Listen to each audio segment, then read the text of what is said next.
সালামু আলাইকুম বন্ধুরা, যারা দেশপ্রেমিক আছেন, 18 কোটি জনগণের উদ্দেশ্য কথাটা বলেছি। দেশের সুশীল সমাজ, বুদ্ধিজীবী যতগুলি রাজনৈতিক দল আছেন সবার উদ্দেশ্যে আজকে কথাটা বলেছি।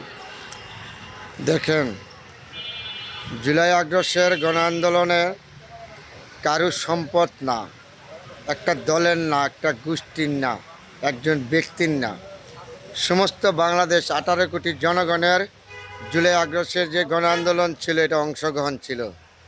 তার প্রমাণ আমি হাতে গজে দিয়ে দিচ্ছি। যারা এই দেশের সমস্ত রাজনৈতিক দল আছেন, আপনারা রাস্তায় যুদ্ধ করেছেন, অর্থ দিয়ে করেছেন, পানি দিয়ে করেছেন। সাধারণ জনগণ, তাদের পরিবার রাস্তাঘাটে যারা যুদ্ধ করেছে, তাদের এক বোতল পানি দিয়ে হলে তাদেরকে হেল্প করেছে। সেই জুলাই আগস্টে গণ আন্দোলনে অংশগ্রহণকারী একটা দল বা একটা ব্যক্তি, একটা গোষ্ঠীর জন্য এই গণ আন্দোলন হয় নাই। 24-5 আগস্ট জেনে রাখবেন, একটা দল, একটা গোষ্ঠীকে কখনো আঘাত দেওয়া, কেউ কখনো এমন ধরনের কথা বলবেন না। আপনারা যতগুলি রাজনৈতিক দল আছেন, এমন কোনো বক্তব্য দিবেন না আপনার বক্তব্যের কারণে অন্য একটা দলের ক্ষতি হবে। একজন ব্যক্তি, আমি অন্যায় করতে পারি, আমার জন্য আমার পুরো পরিবার অন্যায় করে নাই, আমার পরিবারকে ধ্বংস করে দিবেন না। একজন রাজনৈতিক দলের একজন নেতা কর্মী হয়তো সে বলতে পারে পুরা দল অপরাধ করে নাই, অপরাধ করছে এক ব্যক্তি, তাকে শাস্তি দিতে পারেন। এই দেশ আপনার আমার, এই দেশের প্রতি যদি আপনার আমার ভালোবাসা না থাকে, কখনো আপনি দেশে বসবাস করতে পারবেন না। এই দেশের দুইবার যুদ্ধ হয়েছে।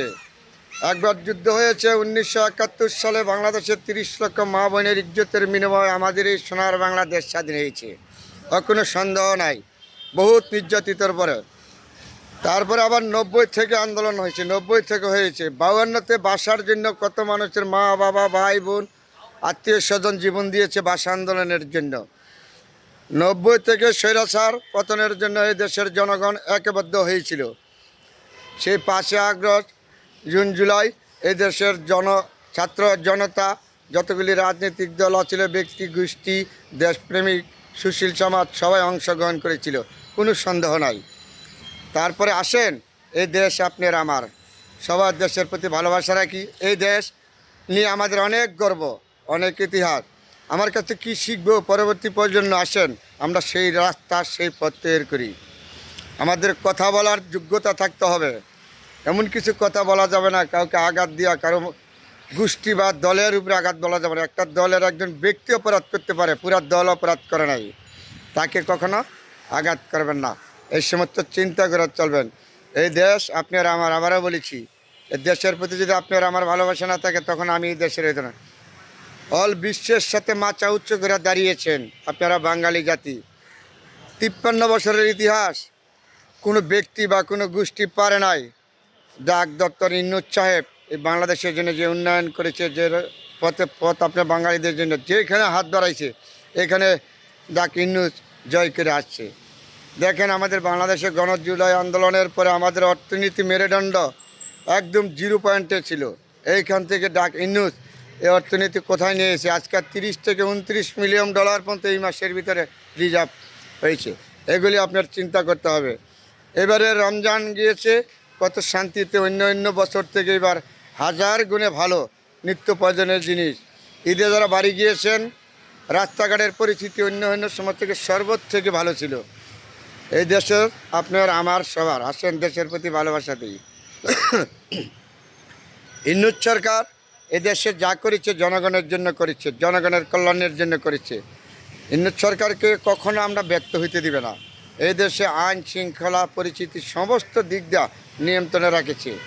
তারপরে এখানে আন্তরিক অভিনন্দন না জানিয়ে পারছি না আমাদের দেশপ্রেমিক সেনাবাহিনী, যারা সুশীল সমাজ, বুদ্ধিজীবী, দেশপ্রেমিক প্রশাসন আছেন, পুলিশ, বিডিআর, আনসার, অন্য বাহিনী, সবার প্রতি আমার আন্তরিক অভিনন্দন, শুভেচ্ছা। সেনাবাহিনী আন্তরিকতা দিয়ে দেশ পরিচালনা করার জন্য, এই দেশের যারা দুষ্টকারীরা দেশের দুষ্টামি করে, তাদের জন্য সমস্ত আইন শৃঙ্খলা রক্ষার দায়িত্ব নিয়েছেন সেনাবাহিনী। তাহলে সেনাবাহিনীদের প্রতি আমাদের কৃতজ্ঞতা আছে, তারা দেশপ্রেমিক। যদি তারা দেশপ্রেমিক না হইতো, আজকে এই বাংলাদেশ আবার 5 আগস্ট স্বাধীন হইতো না, এটা জেনে রাখবেন। এই দেশ আপনার আমার, এমন কিছু করা যাবে না দেশের প্রতি। দল, গোষ্ঠী, জাত আপনার থাকতে পারে, মত বিনিময় থাকতেই পারে, এমন কিছু করবেন না আপনার কথার বিনিময়ে যেন একটা দেশের ক্ষতি হয়, জাতির ক্ষতি হয়, আপনার পরিবারের ক্ষতি হয়। এগুলি থেকে বিরত থাকবেন, সবার প্রতি অনুরোধ বলেছি। আসেন, এ দেশ আপনার আমার, দেশটা এগিয়ে নেই। ইন্নুস সরকারকে কখনো ব্যর্থ হইতে দেওয়া যাবে না। এই মাথা চিন্তা রেখে সবাই এগিয়ে যাবেন। যারা আছেন এদেশের রাজনৈতিক দল, সুশীল সমাজ, বুদ্ধিজীবী, দেশপ্রেমিক, সবার প্রতি আন্তরিক অভিনন্দন, শুভেচ্ছা জানাচ্ছি আবারও। সবার প্রতি ভালোবাসা রইল। যদি আমার কথার মাঝে ভুল হয়ে থাকে তাহলে আমাকে ক্ষমা দৃষ্টিতে দেখবেন। সবার প্রতি অনুরোধ, সবার সুন্দর জীবন কামনা করি। সোনার বাংলাদেশ, লাল সবুজের পতাকা, এই দেশ আপনার আমার সবার। আলহামদুলিল্লাহ।